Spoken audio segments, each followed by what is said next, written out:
안녕하세요. 저는 대한민국의 자본주의 파수꾼, 공인회계사로 살아가고 있는 미스터 박입니다. 미스터 박, 기억해주세요. 오늘은 퇴근하고 집에 와서 일을 좀 하다가, 그러고 나서 영상 기록하느라 트레이닝복을 입고 있습니다. 약간, 이해해주세요. 깔끔하지 못한 모습. 그럼, 시작하겠습니다. 자, 오늘은 빅4 회계법인에 대해서 알아보려고 합니다. 우리나라는 서열화 문화가 참 많이 자리 잡은 나라죠. 뭐 탑10, 뭐 빅3, 빅4, 뭐 그렇습니다. 회계업계도 똑같아요. 매출액 기준으로 서열화를 하고 상위 4개의 회계법인을 빅4라고 하고 있어요. 근데 왜 4개냐? 5위부터 4위는 차이가 좀 많이 나는 편이라 그런 것 같아요. 그런데도 빅4 이렇게 하면 우리나라 사람들이 또 가고 싶어 하겠죠? 저도 그렇습니다.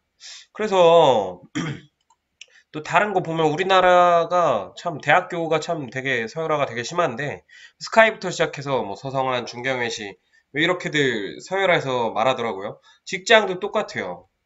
신입 회계사 선발도 다들 빅4를 원하다 보니까 먼저 선발하고 빅4 외의 회계법인들은 즉 로컬 회계법인이라고 하거든요.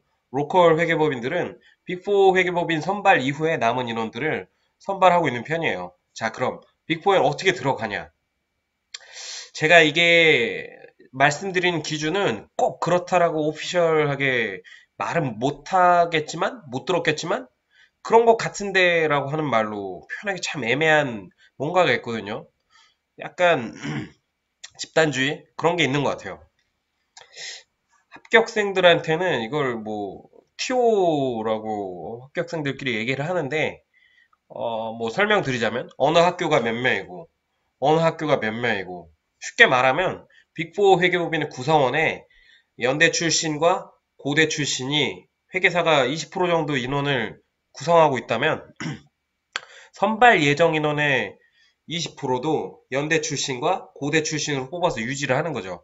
예를 들어서 100명을 뽑을 거다. 그 20명은 정해진 거예요. 연대랑 고대. 그럼 상대적으로 합격자를 많이 배출해오지 못했던 학교의 경우에는 상대적으로 빅4 회계부에 들어가기가 참 좀 어려웠겠죠?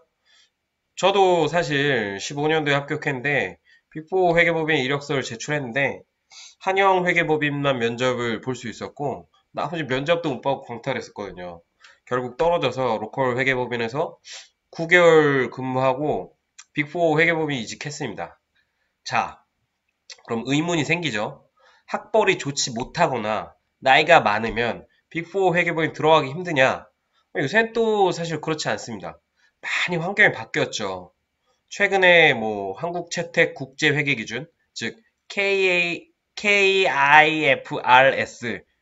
기준서 1115호랑 1109호, 그리고 내년에 1116호 이렇게 회계기준서 개정이 되게 많이 이루어졌어요.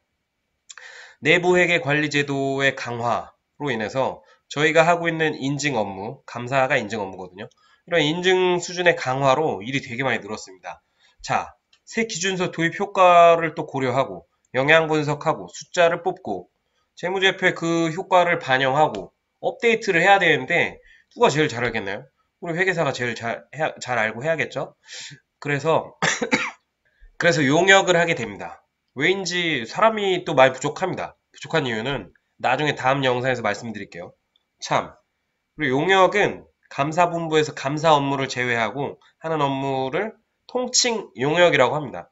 뭐 어찌됐든 사람이 부족해요. 부족하다 보니까 최근에는 학벌이랑 나이 이런 거 고려하지 않고 빅4 회계법인에 사람을 되게 많이 선발하게 됐어요. 뭐 주식 시장도 그렇고 모든 일이 보면 다 고점 있고 저점 있잖아요. 회계법인도 똑같은 것 같아요. 최근 회계법인은 고점이고 호황이라고 봅니다. 기준서 개정으로 인해 일거리가 많이 증가했고 감사 환경 개선을 위한 노력들이 법을 통해서 이루어지고 있어서 연봉도 최근에 많이 올랐고 항상 문제 제기가 됐었던 워라밸 또한 개선이 될 거라고들 하더라고요. 물론 그만큼 책임도 많이 증가했습니다. 저도 그럴 거라고 생각이 돼요. 자, 그런데 제가 이렇게 말을 하는데도 제 영상 보는 분들 중에서 또 생각을 하시겠죠? 그래도 난 나이가 몇 살인데, 난 여잔데, 뭐 학교가 어딘데. 만약 빅4에 들어가지 못하더라도 로컬 회계법인에 갈 수 있습니다. 굳이 빅4를 원한다면 로컬 회계법인에 있다가 경력직이직으로 빅4에 올 수 있어요. 그런데 그때는 오히려 빅4에서 두 팔 벌려서 환영할걸요. 어서오세요. 왜냐? 회계사는 1년차랑 2년차 때는 수습기간이라서 또 일 배우느라고 가치가 빚을 발하지 못하다가도 3에서 6년차 정도 되면 일도 배웠겠다. 뭐 잘해요. 그래서 가치가 엄청 상승하는 것 같아요, 그때. 그러니까 영상 보시는 분들 중에서 혹시나 나이, 학벌 이런 것 때문에 회계사 공부를 해도 되나 이런 고민이 있으면 고민 가지지 말고 도전하세요. 괜찮아요. 제 생각에는 빅4를 갈 수 있느냐 못 가느냐는 합격하고 나서 할 걱정이고 합격한다면 굳이 빅4가 아니라 굳이 회계법인이 아니라 어떤 일이든 할 수 있다고 봅니다. 그러니까 도전하세요. 결론 그겁니다. 도전하세요. 오늘 영상은 여기까지 할게요. 적당히 끊어주지 않고 영상이 길어지면 안 보실 것 같더라고요. 그러니까 제 영상이 회계나 회계사에 관심 있으신 분들한테 작게나마 도움이 되면 좋겠어요. 진짜로. 다음 주제는 회계사의 업무 강도에 대해서 한번 이야기를 해보도록 하겠습니다.